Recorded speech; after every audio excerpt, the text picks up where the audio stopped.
Extreme BZ400 thermal jumpsuit.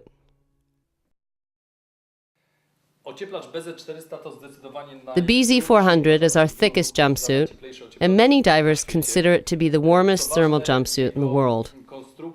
Designing and constructing this model took us 3 years, during which time many divers tested suit prototypes and contributed valuable suggestions and comments.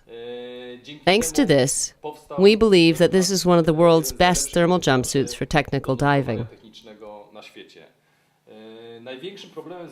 The greatest challenge we had when constructing this suit was from the Thinsulate BZ400 material we used, which is thick, warm, and naturally compressed. So when a diver jumps into the water, the jumpsuit does not compress more under pressure, because it simply can't. This naturally compressed thermal material, with a thickness of several millimeters, protects divers from the cold external environment. This is a great advantage, but it's also a huge disadvantage since this material is totally inelastic and very stiff.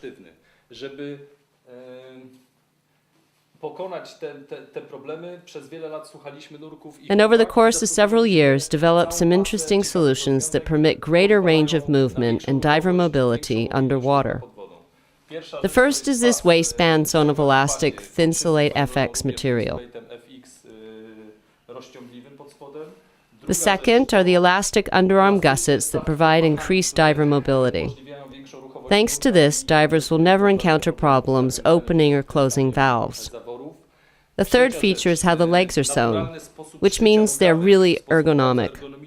Since most divers swim like this with their knees bent, we constructed the suit with naturally bent pant legs.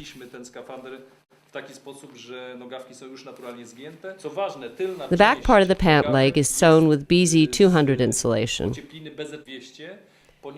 Most suits on the market are constructed so they fit the body closely. But no diver wants to have added bulk at the ankle or shins, which is why our suit provides a really close fit.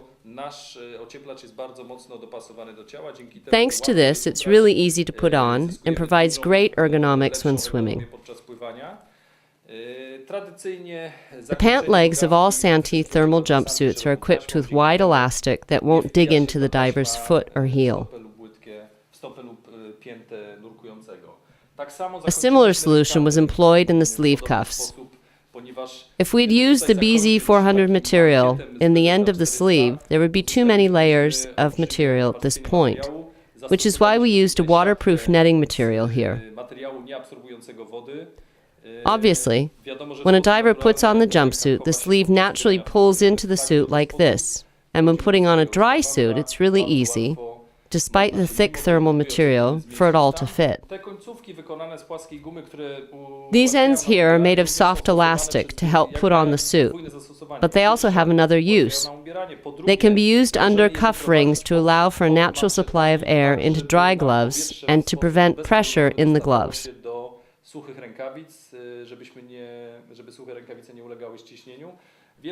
Many divers use either string or tubes in this place, but we prefer this flat, thin elastic which allows enough air into the dry glove. Additionally, if the dry gloves leak, these elastics prevent a large amount of water from getting into the dry suit. Another interesting aspect of this thermal jumpsuit is the suspenders, which, like in our dry suits, are standard in this suit.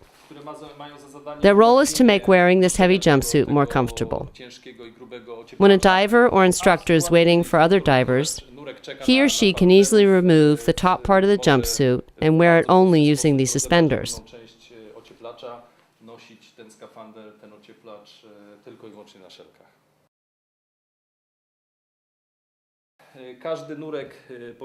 All divers, as you probably know, should dive this way. Extra material in this place is not necessary. This is why we use the thinnest Thinsulate CDS40 insulation at this point, to maintain an ergonomic fit and a natural sleeve shape. This is a nice element here. The collar is lined with polar fleece, and the zipper is double-ended to allow an exit site for the P-valve tube. The two thigh pockets are also lined with polar fleece to allow divers to warm their hands. There's also a Napoleon pocket here on the chest, and its zipper is installed so that even if the diver forgets to close it, cell phones or small change will not fall out when the diver bends over. In the places that are most damage prone, which include the arms, elbows, knees, and the back of the jumpsuit, we use leak-stop polyester with netting reinforcement to prevent damage to the thermal jumpsuit. Tak, aby nigdy ocieplacz nie uległ uszkodzeniu.